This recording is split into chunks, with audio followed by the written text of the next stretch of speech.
So you can see that we applied the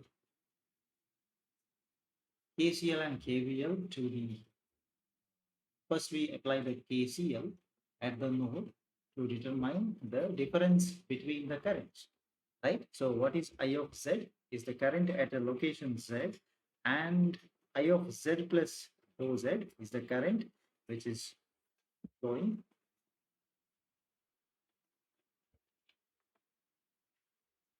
right. Right. So we assume the length of dou Z, right? So after that length dou Z, what is the current that is denoted by I of Z plus dou Z, right? Difference between them has to flow through the conductance and the capacitance, which is shunt. We try to apply that. Okay? And also we try to apply the KVL to the outer loop to get the value of the difference between V of Z and the V of Z plus dou Z. Now, what we do, we'll try to make an assumption that the dou Z is very small, right? So let's continue from here.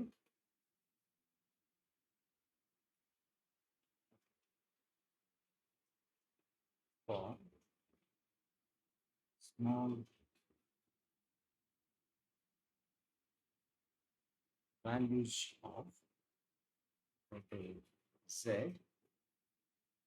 we can try to write it in this way. So this is the general form, right? If at all you want to find I of the Z plus dou Z, this can be written as from the basics of differentiation. I can try to write this.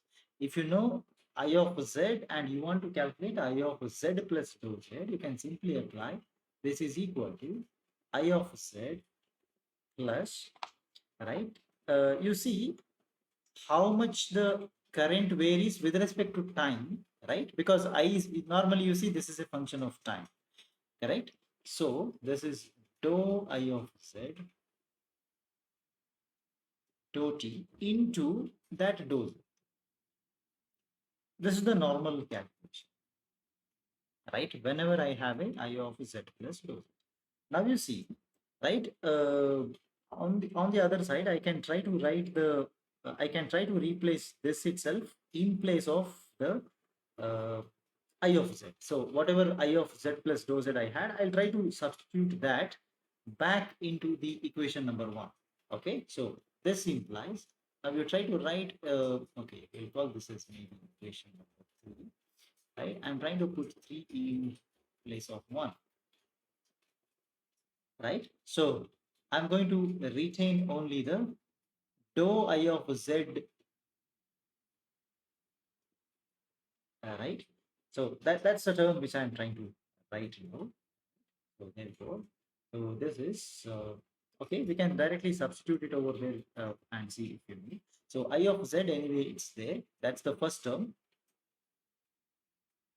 right? Minus, I will substitute this one, the third part, right? This is I of Z plus dou into Z, let's say, equals to the if you see the look at the right hand side of this equation, right? That is C.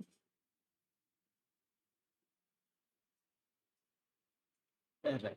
So I can try to write this. Uh, okay, let's try to. Okay, we can take the different. The common terms we can try to take it later. Let's write the term. So C dou Z. C.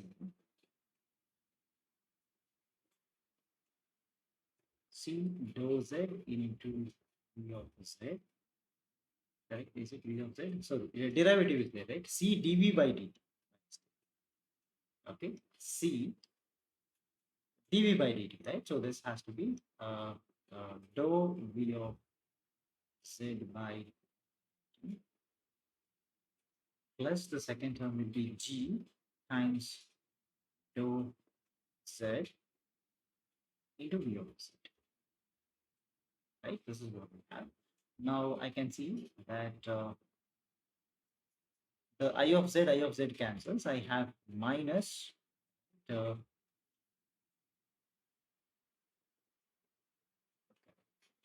right.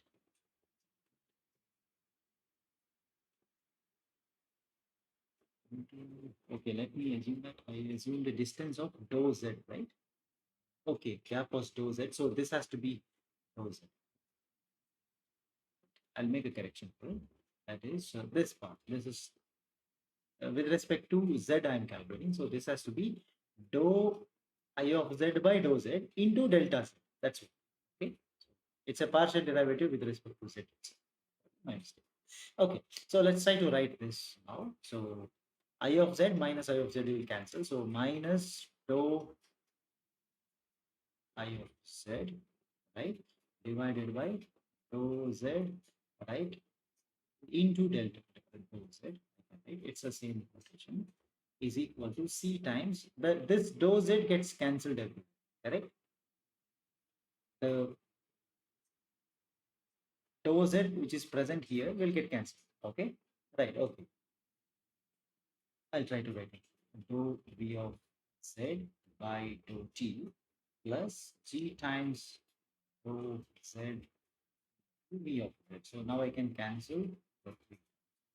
Right? This implies I can write dou I of z by z is equal to negative of, we try to write it in this format. We'll try to take the v outside, let's say so, right? So when you try to take the v outside, you are left with, there is a g here, and v of z has gone out, plus c times d by dt, or it's dou by dou t. Let's try to write in the partial derivative form itself, dou by dou t, right? This is taken out, you have v of z. So why we write like this? Because I am trying to relate, right, the current, some constant or some parameter, right, like dou by dou t, some operator on the voltage, right? So we are trying to write it in this way. Okay, so that's why we try to write this equation. Let me call this as the equation number 4. So now we try to do the same analysis with respect to the equation number 3. There also we are going to do the similar substitution for the second term, that is v of z plus dou z.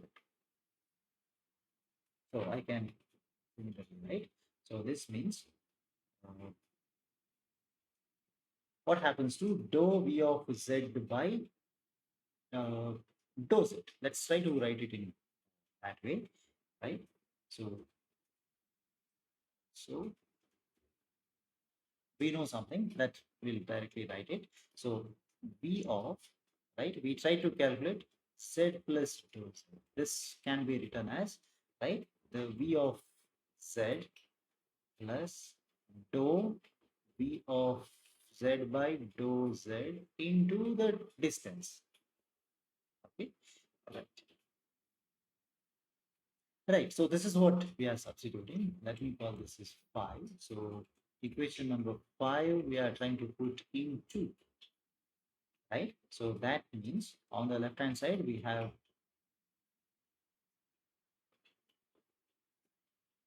perfect, right? So this into, this is v of z plus dou v of z by into the distance z, right? Should be equal to, we had a right hand side that is r times z into the current I of z plus z plus L dou z. I think we have a dou by dou t because L di by dt. So, and the current is equal to I of z plus dou z, right? So, this means, anyway, we are cancelling the first term. So, I'm left out with minus dou v of z by dou z equal to the same thing, right? Out of which, let me try to take the, right, right. So, this is r I of z plus dou z plus L dou dou z cancel, right? Dou by dou t. Correct. Now, okay, let's try to take the negative to the other side, and I want to write a similar relationship like the equation number 3. So dou v of z by dou z equal to negative of, correct, r L dou t of, now the common term is I of z plus dou z. So all this is, say, equation number 6. Right? Now, what happens here is the dou v of z by dou z, right? Into dou z is actually very small in the whole set of equations, right? The dou v of z by dou z is pretty much small. And so let me try to rephrase this, right? So this I'm trying to once again replace this I of z plus dou z. Let's try to do that. Okay. Uh, that means, okay, let's try to. This implies dou v of z by dou z should be equal to minus r plus L times dou by dou t into, I can try to write this as, say, I of z plus dou I of z by dou z into dou z. Okay. Now you see out of which the term, this term is actually very small.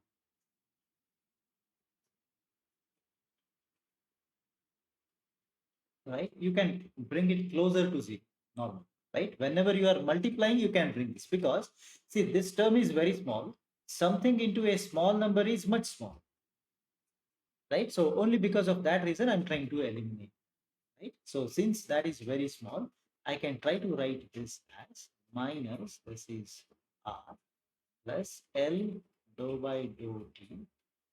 I don't say, so equation number 7. Okay, all right. So now we'll come back to, now we have similar equations, right? One equation number 7, dou v of z by dou z will be placed, and the other equation was, I think 5, right? Is it? Not 5, 4, right? Okay, equation 4 and equation 7. Now you see, let's make an assumption that the signal which we are trying to send on the this particular transmission line, let us try to assume that it is a sine wave, sinusoid, or sinusoid is a proper term, because if you are trying to send either sine wave or a cos, right? It can be represented in a sine wave with the various phases, right? Now that means whichever term you have, right? Whichever term that is related to time, right, can be represented as e to the power j omega t, because you see e to the j omega t has a cos or a sine. E to the power j omega t is cos omega t, right, plus j times sine omega, right? So that's the advantage why we are doing this. Okay. Let me try to write one sentence here. So we'll hold on to this and we'll come back and substitute something to this later. Okay. All right. So let's make an assumption. So that is, assume the signal on the transmission as, as a sinusoid. Okay. Assuming this to be sinusoid, that implies every term that is time dependent. In the sense, you have, right now we have not assumed that whether it is a sine wave or properly a cosine wave or any term between them, right?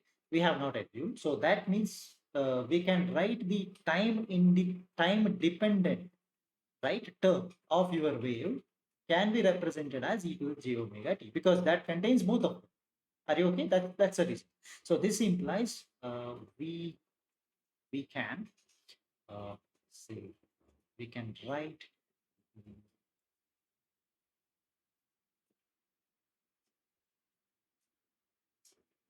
the time dependent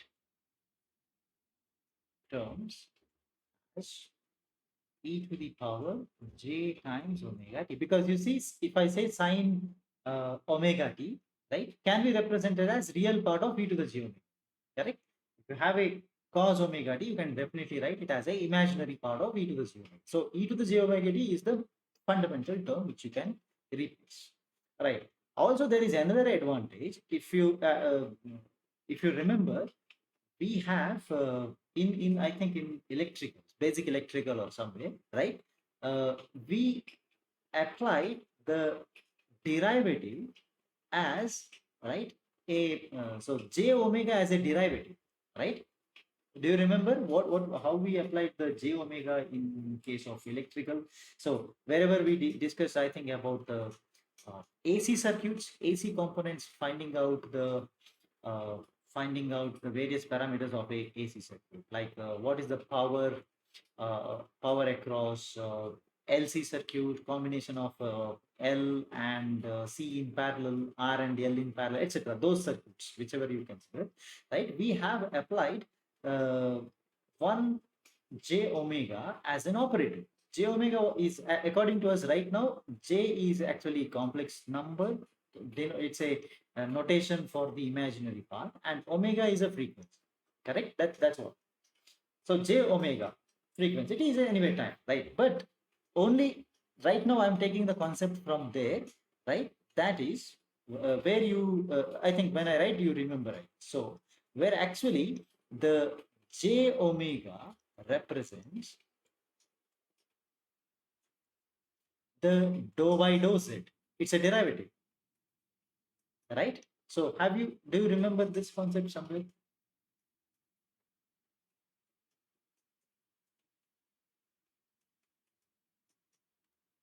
Yeah. Okay, so there is a concept, right, which we have used, right, to find out the j omega as a derivative of any parameter. Like you have a, which is a sinusoid, let us assume. If you try to write j omega a, this is actually the derivative, dou by dou t of a. Okay, simple multiplication by j omega gives you the derivative. That is the concept. Okay, so this is applicable only in no, this is what we studied only and applied only in electrical, but this is true everywhere. Okay, we can try to represent this, right? We are going to use these two concepts in our derivation. Okay, right. So if do you want more explanation about how the j omega is?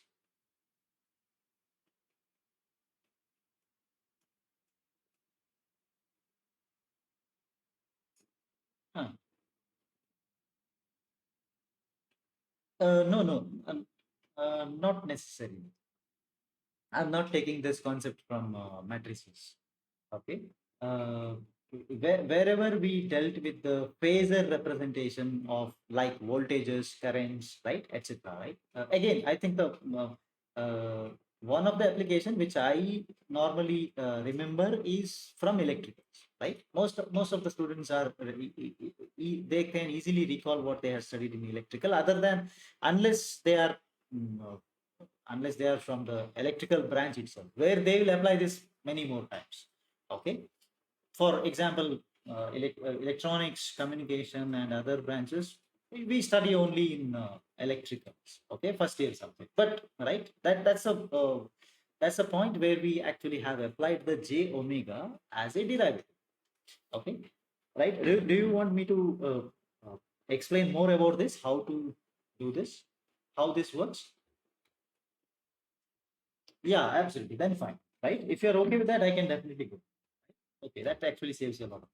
Fine. So let's we are using this in this. Now again, the j omega is representing the dou by dou z because wave is propagating in the z direction. Otherwise, according to that, we can make the arrangements like j omega can also made to replace the dou by dou t if you are dealing something with time dou. Okay, time as your axis, right? X of t, if you consider, then you can do it. Okay. All right. So let's proceed further. We are going to use this in our equations, right? Let us say already we have the dou I of z equation and dou v of z equation. Try to replace the two things which we have studied over there. So this implies one equation is equation number 4. So equation number 4 becomes, right, we are writing the diz by dz, okay, rate of change of current. uh, I'll try to write that as a proper derivative now, because I will try to remove the I of z over there. I'll try to write a di. So di by dt, di by dz by mistake. So equation number 4 said that you are doing the differentiation with respect to z, right? Dou I of z by dou z over there, right? I'll try to take out the z outside so that it becomes a proper derivative. The rate of change of I with respect to z is equal to minus, you see, there is g plus, I'll go back. I'll go back so that you can remember. You see here, g plus, right? What do you write in? I can write that. I can replace the dou by dou t by the j omega. Right? It's a differentiation. You, as I told, I just gave a notation like this because as of now it's varying with respect to, right, changes with z. You can also write or the dou by dou t as well. Okay, with respect to time, if you want to measure, that's fine. So plus j omega c, yeah, with respect to any variable or any axis, right? The j can be, j omega can be, if you are dealing with the sinusoids, the j omega can represent a differentiation. That's the point. Okay, into, instead of writing v of z, I'll write a v. Okay, similarly the other equation was equation number 7. So this can be written as dv by dz is equal to negative of r j l, right, into I. Okay, all together, let me call this as equation number 8. Right, now you see the partial derivatives have been properly replaced by the total differential, and v and I, which are written in capital, they are the functions of both time and it's varying with time, and also it is varying with z. So, right, so implicitly we have written here. Okay, so fine. Now let's try to differentiate the equation number 8. So the second part. So this implies I can directly write. So I want to calculate d square v by dz square. Means differentiating this equation. Okay, so that means there is a constant over there, right? So what happens to that?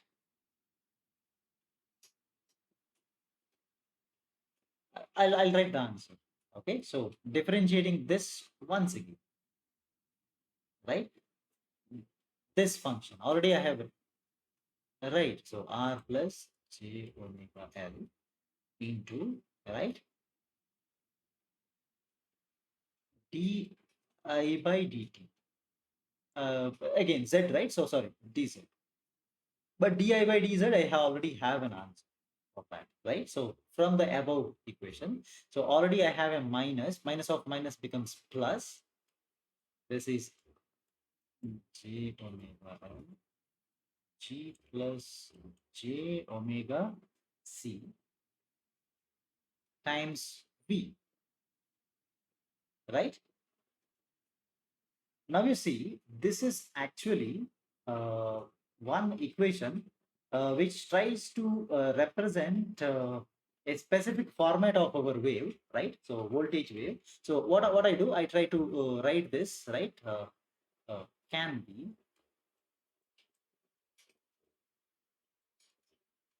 expressed as, it's a specific format. You try to recall this somewhere you studied. Okay, representing a wave in this form can be represented as d square v by dz square equal to a constant, say gamma square into v, right? This was one of the waveforms which we already have studied in. It's an equation of an electromagnetic wave, right? Propagating in some medium, right? It's not necessarily uh, what do you call it? Not necessarily uh, a free space, right? Any medium. Now you see, actually, we what we have considered is a electromagnetic wave, and we assume that it is propagating in some say z direction in some conductor, right? So you see, actually, what we assumed, we could we could bring it into the same format, right?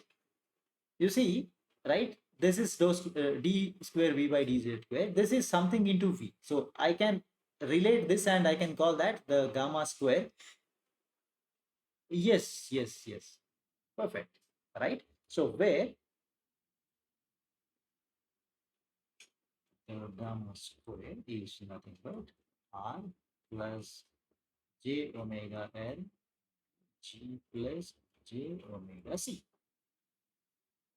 All right. Now you see, we try to replace what is r plus j omega l? Impedance, Z. What is G plus J omega C? That is the admittance. So I call it as a Z into Y. Sorry, it's G plus, not G plus. 1 by G plus J omega C is the uh, admittance, right? So I can write it as a Z here itself. Okay. So R plus J omega L is a proper value of this. So G plus J omega C can also be considered as Z. 1 by that I'm writing here. So I'm calling it as a Y. Okay. Right. But now you see, we have you, whenever I try to write the equation in a specific format, that is equal to this, right? This is a equation of a electromagnetic wave, right? If you try to write this here, we have a specific name. Simply, we didn't call it as a gamma square. There is a meaning for that. Do you remember in this form of equation, what is the gamma? Gamma represents something. Do you remember? Yeah. It's a propagation constant, correct?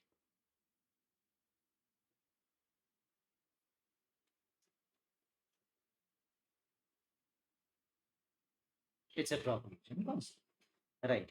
But again, we'll go back to the electromagnetic waves, right? I'll try to hold on to this, but you might remember that the gamma square normally is a complex number. So you try to denote that as a sum of two numbers, right? So sum of two, correct? Alpha plus j times theta. So what is alpha in this? It is attenuation, correct?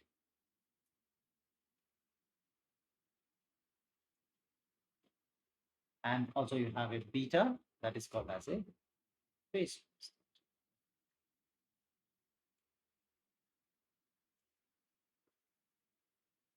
Now you remember, if at all we have something like actually this was the equation, right? The d square v by dz square is equal to gamma square v is the equation, and this equation actually had a solution, right?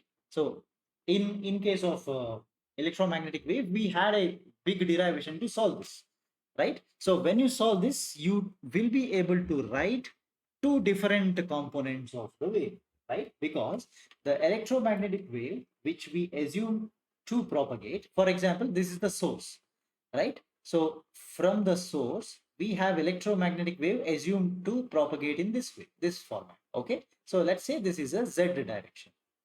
Okay. But when you solved this, so this Z direction, you try to denote this as maybe it is a voltage. So you say that this is okay, d square, the given by that equation. Okay. D square V by dz square equal to the gamma square into v. This is what is my equation of the wave propagating in this direction. Sorry. But you see, when you solve this, you will understand that there will be two different components. Okay. this equation has two components, in the sense there are two waves, not one wave.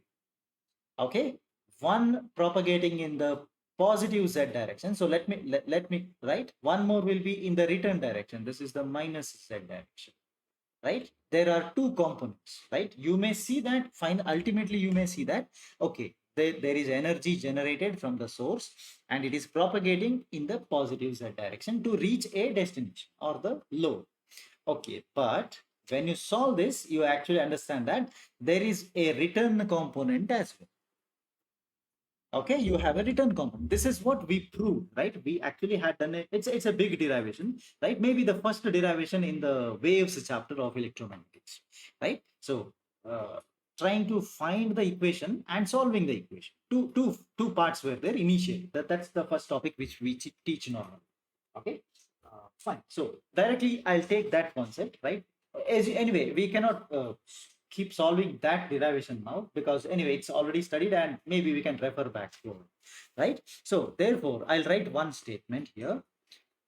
This implies, so we are trying to club every concept we studied so far. That is, electromagnetic wave, we could start with the fundamentals of the lines. We could first come to a conclusion that, okay, this can be represented by the wave equation related to the EMW, electromagnetic wave, right? That was our this equation, d square v by dz square, right? Same, very similarly, whenever I have any equation in this format, I can try to represent the gamma square, which is a propagation constant, which has two different parts. We'll find out the parts related to this wave later. Okay, but right before that, so we'll try to write an equation now, because whenever I had a d square v by dz square equal to gamma square v in electromagnetic wave, we had a solution, right? So that solution gives the total voltage, right? This implies I can write the total voltage on transmission line, right? Okay, let's try to write that. That is V. V is my notation. Now you see it has two components, right? The two components can be written in the following format. That is, one component, let me assume V1. Okay, V1 into, it gives you, the first one gives you the direction that is along the positive z. So you denote that as minus gamma z. This was the solution. Okay, and there is another return component that is denoted by V2 e to the power plus gamma z, right? So now you see these V1 and V2 are determined by the applied voltage, and if at all you have some initial condition, you can apply that to find out V1 and V2. Okay, and I can also write also very similar condition can be applied, also the total current, that is I is equal to, right, minus gamma I2. So the point here is that whenever you try to measure the voltage, right, that could be the sum of two different voltages, right? One is propagating from the source where you apply the power towards the destination, and one component could be the return, right? So later on we'll see that, okay, maybe there is if there is some mismatch, right, you have V2 larger than V1, right, more reflection, whatever you want to send will not reach the destination. Okay, all right. So let me call this as, I think, what's the equation number? This should be 9. Right, now we'll expand the 9. One of them will write, other one we can write as it is. Okay, this also implies now V is equal to V1. Let me expand the gamma value. Okay, so that is e to the power, this is minus, substitute alpha plus beta, j beta, complex number, right? So alpha plus j beta, this is gamma into z, plus this is v2 e to the power alpha plus j beta into z. right? So I can further expand this as v1 e to the power minus alpha z into e to the power minus j beta z. Each term means something to us. So we are trying to understand that. Okay. So v2 e to the power alpha z into e to the power, this is plus j beta z. Right. Now, so voltage at any point on the z-axis, right, from the sending end is the sum of the two components which we have written here. Okay, let me call this as, right, maybe this is 9, I'll call this is 10, and this is say 11. So let's try to understand what these components are. Right. Now you see, let me say, so the Z is actually, when I say I'm trying to measure, I'm going to put different values of Z here. This Z is measured from where? This Z is measured from the source, right? Source means Z equal to 0, right? At Z equal to 0, right? You are connecting a source to your transmission line, right? You are connecting a source to the transmission line. So that means whenever you connect the source to this transmission line, that point is denoted by Z equal to 0. Right. Now you see, when you put Z equal to 0 to this number 10, right? What happens? E to the power 0 and e to the power 0. So everything is 0. You have a voltage V1. Correct? So that means V1 is the voltage you are applying at Z equal to 0. Now, you see, the both the e to the power or both the exponents are decreasing exponential function. Are you okay? Both the functions are decreasing exponentials.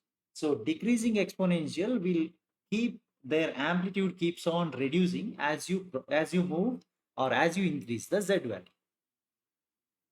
Right. So I understand that as as the wave travels along this transmission line, the V1 which had a bigger amplitude initially when z equal to 0 keeps on reducing.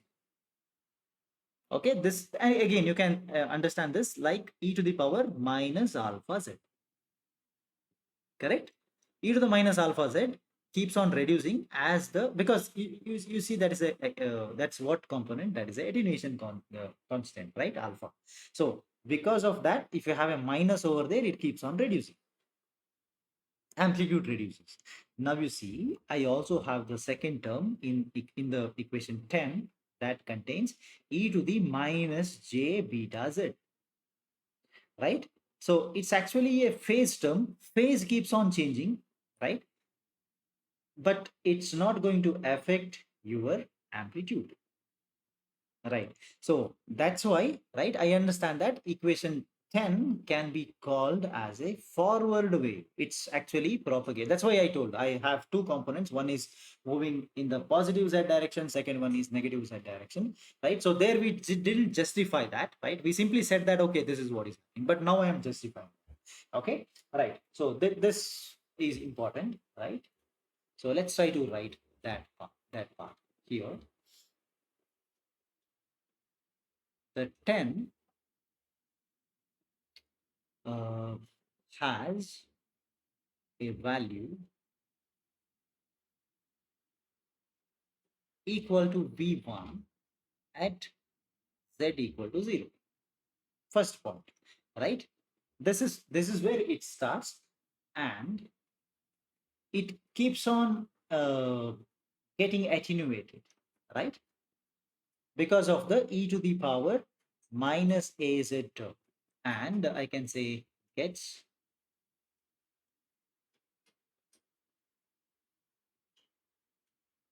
attenuated as the z increases, right? As the z increases means you can also take that wave as the wave propagates along the z axis, right? Z increases, right? As z increases by a factor, right? What is the factor? E to the power minus alpha z. So e to the minus alpha z is a decreasing function. So your amplitude v1 gets multiplied by this. So v1 keeps on reducing. That's the overall idea, big picture, right? Also, let's write one more. And the second term, that is e to the minus j beta z, contributes to the phase only. No change in the amplitude is caused by the e to the power minus j beta z function. Okay. Whenever I have e to the j theta, the theta will be the phase, nothing to do with the amplitude. Right? Okay. So overall, since we are considering this first term as the amplitude of the measurement of amplitude and phase of the wave propagating in the z direction, we call this as the forward or incident wave. Okay. So therefore, the 10 is called as the forward, or it's also called as the incident wave. Fine. Similarly, let's look at the second component. We have v2 into e to the power alpha z, right? So that's the uh, first term, first part of your this function. Now this is going to increase, right?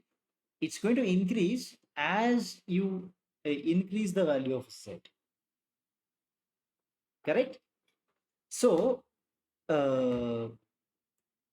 I understand that according to our basic understanding, right? So Z must actually you see that it must decrease, correct? Normally it should be decreased, right? Otherwise, if you keep increasing the Z value, this term keeps on increasing, correct? Right. Voltage again. Just think that I am applying a voltage, and as I propagate, I expect that to decrease, not to increase, because once you apply a voltage and the voltage is present along a line, right? There is no other source, means it should decrease, correct? So far in our whole explanation, we never considered there is another source. Only one at one point you apply. Yes, so there is a single source. So there are two things to remember here, right? As I can see, this V2 into e to the power alpha z, this is a increasing function, first point, right? But our common sense says that the any function, right, cannot increase as I move along the path or along any say maybe transmission line. It cannot increase. It always has to decrease because there is no other power source. Now, how is this possible? We say that okay, as I increase the z, right? The it says that the v2 into e to the power that term is increasing, right? But according to me, I cannot have that. That's not possible, right? Right. So how to justify? How does this? Because the wave solution is again, we cannot, we can go back and cross check our derivation of the wave equation solution. Definitely that comes to this itself. It says that okay, there are two components. Now we understand. Now we understand, and we'll try to analyze it in such a way that what if z is a decreasing value? Right? Assume that v2 into e to the power alpha z. This term is as it is. Okay. But in this case, when I substitute the z, I start from my biggest value and I keep on substituting the smaller value. Now you see it keeps coming down. Correct? That means this is a reflecting wave. You start from the z equal to highest point, end of your state, end of the transmission line. Correct? At the end of the transmission line, always z is a larger number, right? If you say it is a 10 meters, right? So z equal to 10 will be the last point. From there, keep decreasing. At z equal to 10, you have a bigger value coming up, which is v2 into e to the power, say alpha into 10. Some big number comes. But I'm not going further. I'm actually coming back. From the z equal to 10 to z equal to 0, I keep on decreasing, right? Now you see e to the power alpha z becomes a decreasing function. That's what we want, right? So actually the derivation was so powerful that, right, it took care of everything, right? And it gave us an answer. right? So substituting the proper values of Z is left to us. That's all, right? Okay. So let's come to this, the second term, and let's try to write a point here also, right? In 11, the point number 11, right? In 11, the V2 into e to the power alpha Z, normally it increases, right? It increases, right? Increases with Z, in the sense as we increase this, it increases, right? Normally that's the point, right? But now you see, normally Z cannot, I cannot increase Z, right? But I need to decrease the Z, right? Uh, Increases with Z. Okay, I'll write, but we decrease, the Z value. All right, we decrease the Z value. Why? So that the voltage gets attenuated along the line, right? That means I start from the end and I come back, so that the Z becomes a decreasing function. Sorry, e to the power alpha Z becomes a decreasing function, right? So, but we decrease the Z value so that the voltage gets attenuated, right, along the transmission line. That means what? That means I am actually moving from uh, the last part or the end of the transmission line towards the source. Correct? This means moving on the transmission from its end to the source. I hope this is fine. Okay, now we give a name to this. So this means it's not the incident wave, or it's not the wave propagating towards the uh, load, yeah, towards the destination, but it is coming back from. So correct. So right, therefore the equation 11 is represented, or you can call it as a backward. It's a backward, or it's called as a reflected. It's a reflected. Right. Now you see the second part comes into picture, that the equation 11 which we represented, right? That comes into picture whenever you have a mismatch between the transmission line and the load. Very similar concept, maybe. We may not have studied exact this concept somewhere, but there is what is called as a impedance matching. That concept we already have studied, right? Maybe some electric circuit, right? Somewhere in the electric circuit. Or also you might have studied the similar concept where you design various BJT circuits, FET circuits, right? So you have a power supply here, right? You have say 10 volts here, right?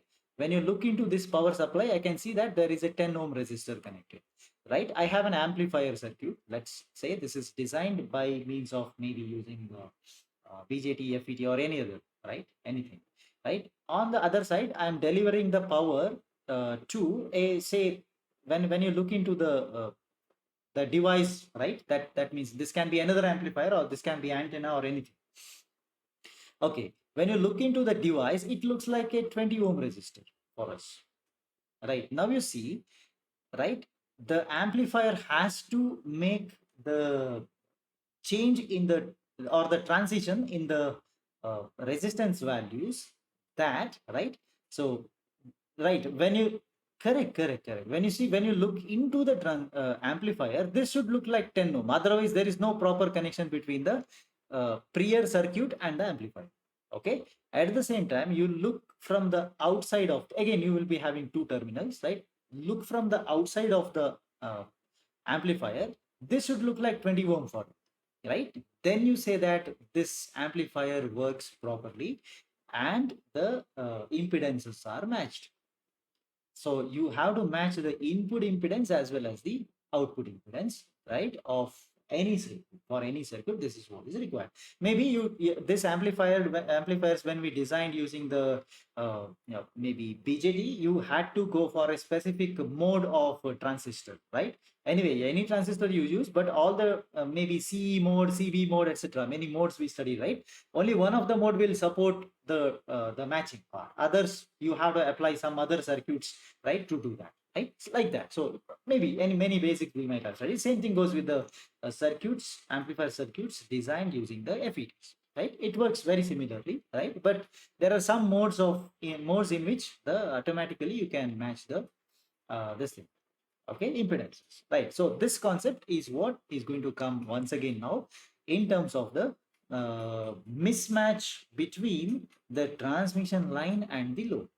Now you see, I don't have amplifier. Now you see, in this cases, I have a power supply. So this is supply, this is load. Between this, what you have a transmission line.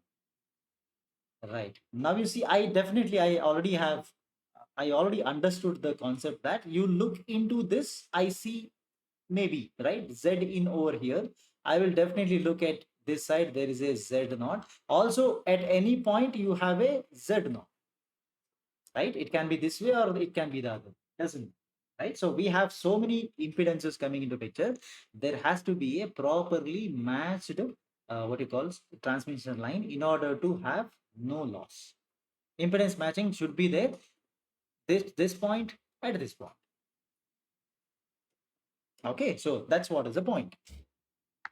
So now let us say the voltage at any point on the line at a distance z from the sending end is a sum of the voltages because of the forward and the reflected wave, right? So that's our ultimate conclusion, what we can say, right? So therefore, the voltage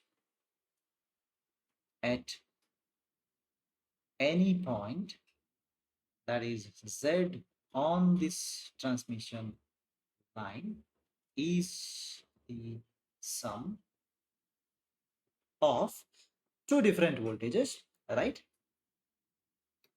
Sum of forward and reflected, forward and the reflected waves at that point.